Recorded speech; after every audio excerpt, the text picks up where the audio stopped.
gitu ya. Tapi belakangan di media sosial dibilang kalau KPU membuat keputusan 331 ini dan tanda kutip untuk melindungi Presiden Joko Widodo.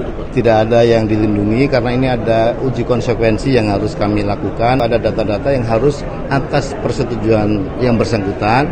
Keputusan KPU 731 itu hanya menyesuaikan dengan pengaturan dalam Undang-Undang Keterbukaan Informasi Publik di Undang-Undang 14 tahun 2008 yang intinya secara umum atas data-data seseorang, para pihak yang nanti kalau kita atur di pencalonan Presiden Wakil Presiden termasuk data-data yang ada saat ini itu berkaitan dengan data-data yang dikecualikan yang diatur di pasal 17 huruf G dan huruf H itu harus dia bisa dibuka atas persetujuan yang bersangkutan atau karena putusan pengadilan sebagaimana diatur dalam Undang-Undang Keterbukaan Informasi pasal 18 huruf A ayat 2. Jadi pada intinya kami hanya menyesuaikan pada dokumen-dokumen tertentu yang ada dalam tanda kutip aturan untuk dijaga kerahasiaannya, misalnya berkaitan dengan rekam medis,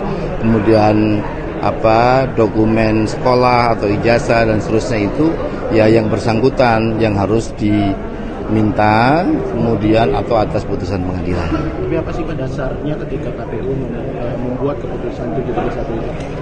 Menyesuaikan Undang-Undang Keterbukaan Informasi Publik gitu ya. Tapi belakangan di media sosial dibilang kalau KPU membuat keputusan 331 ini dan tanda kutip untuk melindungi Presiden Joko Widodo.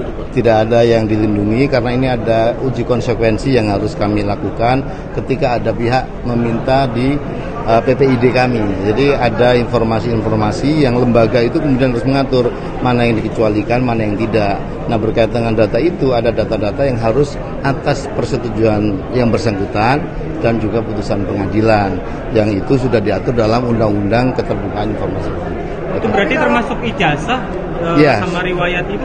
Iya, kalau riwayat hidup enggak. Kan ada data yang tidak terkait dengan itu. Kalau dalam pencalonan presiden kemarin misalnya visi misi sama daftar riwayat hidup langsung dibuka. Yang hanya berkaitan dengan data yang dikecualikan atau data yang butuh persetujuan yang bersangkutan atau putusan pengadilan untuk dibuka saja. Jadi itu.